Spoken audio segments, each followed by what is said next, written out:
Hi, thanks for tuning in to the Social Exchange, and for those of you listening, thanks for tuning in to the podcast. Tomorrow, May 22nd, at the Doubletree Hotel, Howard Center will present a training called Opiates, Scientific, Political, and Social Perspectives. I'm here today with one of the panelists, Dr. Stefan Kertész. Stefan, thank you for joining me.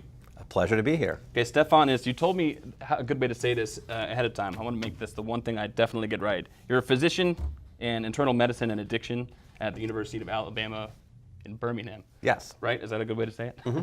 Yeah. And you focus on homelessness and addiction. Homelessness, addiction, primary care. You've come to us, and the training's called Opiates. I mean, that's the big title.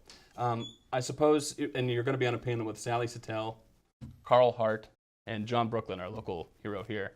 I'm guessing Carl will talk about opiates not being the problem. Maybe you have a slightly different slant on that, but what I know about you is that, and I'll of course let you explain and tell me what I get wrong, is that you have studied the epidemiology of these drug deaths that are happening in the country. And one thing you've noticed is that there was a rise in prescribing, followed by a rise in drug deaths. Then there was a drop in prescribing, followed by a continued rise in drug deaths. Something didn't seem to add up to you, and you also have found through your work that there is by talking about the problem as opioids themselves or prescribing opioids themselves, what we've done is forget about a population who need opioids, and by not prescribing to them, something bad is happening. Maybe you could explain that a little bit. Yeah. There's a reality that excess prescribing likely contributed to new addiction in a significant number of people. I am not convinced that the majority of those people were actually chronic pain patients, although some of them were. But as those deaths, as we began to see a rise in addiction and a rise in overdose, I think the simplistic solution that came to mind was, my goodness, we can just solve this problem with a click of our fingers, as your former governor said, if we just get control of these prescriptions. Well, that turns out to be an insufficient solution for a few different reasons. Part of the issue is that the people who develop addiction actually need a lot more help than containing prescriptions. The actual deaths that we see from overdose are not routinely related to receipt of a prescribed opioid. At this point, as most people understand, there's a tremendous number of deaths that involve heroin and illicitly sourced fentanyl and other chemicals. Even there, the presumption is, all these people must have started with pills that we prescribed. It's a little more complicated. At some point, presumably at least up until 2012, it was very easy to score pills from other people who had received them in a prescription situation, and that's what the national data showed. There was diversion going on. That's been in decline since roughly 2013. As we've brought down prescriptions, we've encountered a couple of new challenges. First of all, there's a ton of people who have serious addiction who aren't getting treatment. As we bring down prescriptions, we're often doing it in ways that are often pretty violent to the individuals who've been receiving opioid prescriptions for pain. In essence, we've taken a fairly disabled population, people who have typically pain, complex medical illness, and oftentimes complex mental illness as well, and said, the next thing we're going to do for you in the name of helping you is to take away these pills you've been taking for the last 10 years. And that turns out to often be violent and destructive. To what extent do you think it's true, the standard story that we have, that pharmaceutical industries and such have led us into this narrative that pain pills are not destructive at all? So how much truth is there in the fact that they did cause destruction at all? I think the medical profession, health system leaders, and pharmacy industry all came to the same party with the same illusions, that we can solve complex problems in a very simple way by seizing on pills, specifically opioid pills, as a low-risk, high-benefit intervention.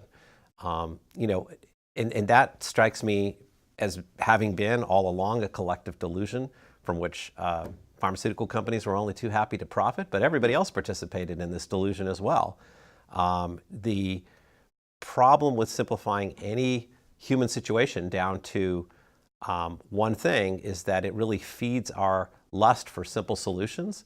The reality is we're kind of in a mirror image situation now, which is we're going to fix a complex problem by removing pills. And of course, the first thing people say back is, no, no one's saying that. Who's saying that?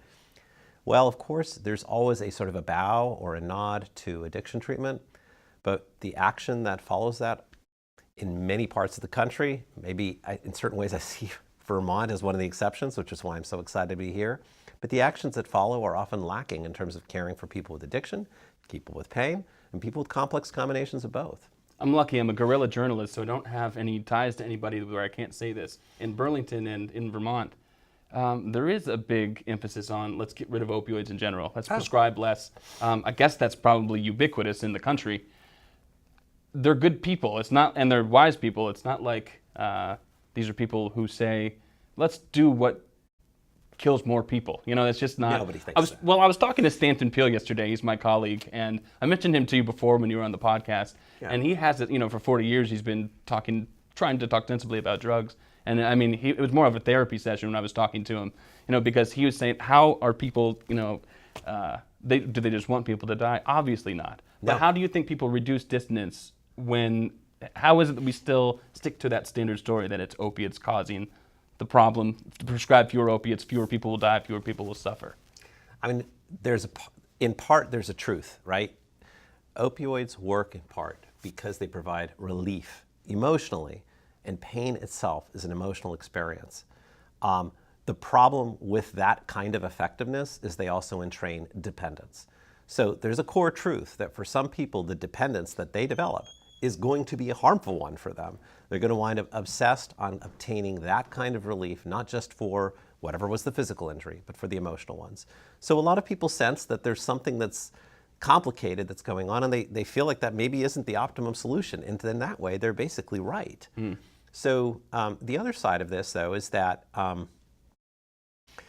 to grapple with what it really means to build up a system of care for people who are currently receiving opioids, potentially functional on them, but may need other forms of assistance, that requires a ton of work. What's the measurable outcome? What are you going to say 2 years from now is what we achieved if what you do is build up systems of care for complex populations? It's kind of hard to measure.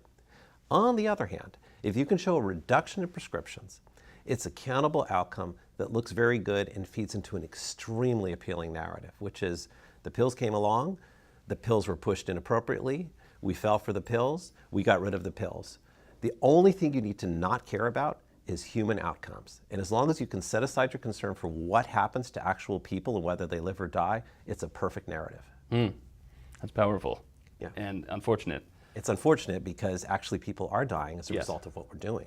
So I know that Dr. Sattel tomorrow is going to talk about addiction not being a disease, and so epidemiologically speaking, there's nowhere for addiction to live, and maybe that's part of this narrative that we're getting wrong. I know Dr. Hart is going to talk about the social problems that we face. You know, it's drug laws and social problems, and I know that's his edge. And Dr. Brooklyn will talk about maintenance programs with methadone and Suboxone. What do you think, how do you fit into this picture, and do you think that this all kind of lines up for a message to give Vermonters while you're here? Yeah, I think what we have in combination is a request for people to entertain a little bit more complex view of things. It's easy to say the drug comes along, takes over your brain, and ruins your life. And we all have seen people where that seems like the applicable story, so it's not something you can just throw out the window or deny. At the same time, the way we engage the people who are in need really has to take into account a certain level of nuance. For a person who has terribly severe pain, who's basically functioning on opioids, we can have a long academic debate about whether those opioids should have been started, but there's no reason to render that person dysfunctional in the name of solving a social problem. For a person who has addiction, the view of it as a disease may very well help to justify a biological therapy. That's helpful. There are a lot of people who actually need a biological intervention. Conversely, it turns out that for a lot of people, even if it isn't required, medications alone are not the end of the story of what constitutes human recovery, where you have to regain access to a life worth living. That requires a certain investment from all of us. And oddly enough, the thing that we often have trouble dedicating ourselves to, both with patients with chronic severe pain and people with addiction, is engaging them, asking, how can we help you make your life work in a constructive way, and then trying to deliver on that. And you have to engage those people as partners rather than as those people. The very expression itself kind of sets people with addiction and people with pain in some sphere outside of us, as if they don't have a say in the policy deliberations that we are having right now. So there are many dimensions in the lifespan to look at for patients, not just for addictions either, right? So any patient at all, that's just physician-patient care 101. Unfortunately the medical profession is part and parcel of a collective challenge of wanting to simplify things down to, there's a biophysiology, we sort of get in there and we fix it. Because my career has been focused on homeless healthcare, two things have happened for me as a clinician. One, I've realized that there's no such thing as a biomedical problem of any duration that doesn't also involve a social and human context, which is absolutely crucial to understand if we're going to make any progress for an individual. The second thing I've learned is the best solutions usually involve a very healthy and constructive dialogue with the people we say we want to help. People who are homeless have developed powerful voices at the national level on behalf of their health care. That's actually what is lacking, particularly for patients with pain right now. They are kind of excluded from almost all public discourse on what is being done to their care. That's a big mistake, but we can really devise rational, admittedly complex at times, solutions by engaging with people we want to help. Yeah, well, so you may know I'm doing a podcast series on chronic pain patients, and that's so I interview a lot of people. And I imagine you hear a lot of these stories. I'll leave you with this, and maybe you can respond just a little bit. I'm sensitive to your time. Wish I could ask you a million more questions. I interviewed a lot of people who talked to me about their lives. And it's like, well, I'm a grandmother. I'm very conscientious. When I'm prescribed any kind of medicine, I take it exactly as it's prescribed.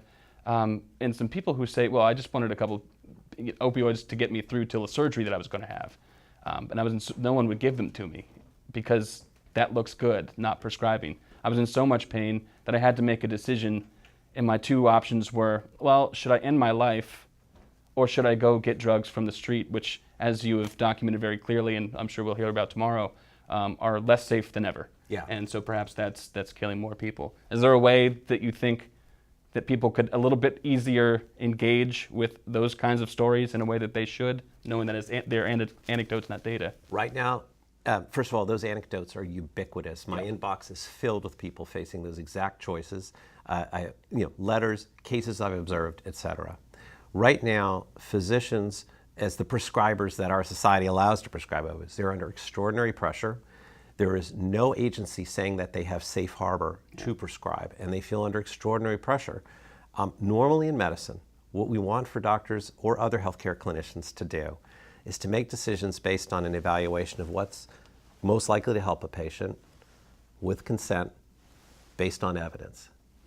Right now, we are acting in a way that involves discarding evidence, discarding consent, and making decisions based on what will protect the physician. That's three pillars of what should make for good medical practice that we are allowing to be sacrificed. And the only way to restore those is for the authorities, government regulators, state regulators, professional societies to stand up clearly and say, we don't want you to harm your own patients. You have safe harbor if you think it's necessary based on careful practice to provide these medicines, even if they are controversial, and even for people where 10 years back, we wish we hadn't started them, but now they're stable. There needs to be a clear statement of safe harbor for the clinicians, or they're going to continue to essentially abandon their role in medicine. Indeed. So I hope that we can get to a place where doctors don't feel like they are both being blamed for the problem and being told they can't prescribe and take care of their patients. Yeah. Thank you for your efforts in this. I'm sorry we couldn't talk longer. I look forward to seeing you tomorrow, and thanks for everything you're doing for Vermont. I'd love to remain in conversation. Anybody should feel free to contact me on Twitter or wherever so we can continue this conversation. Thank you. Oh, I should probably ask, do you want to disclose anything about your affiliates? I happen to be employed both by the University of Alabama at Birmingham and the Department of Veterans Affairs, but my views are my own and they don't represent those of my employers. Thanks again for tuning in, and we'll talk soon. Thanks. Yeah.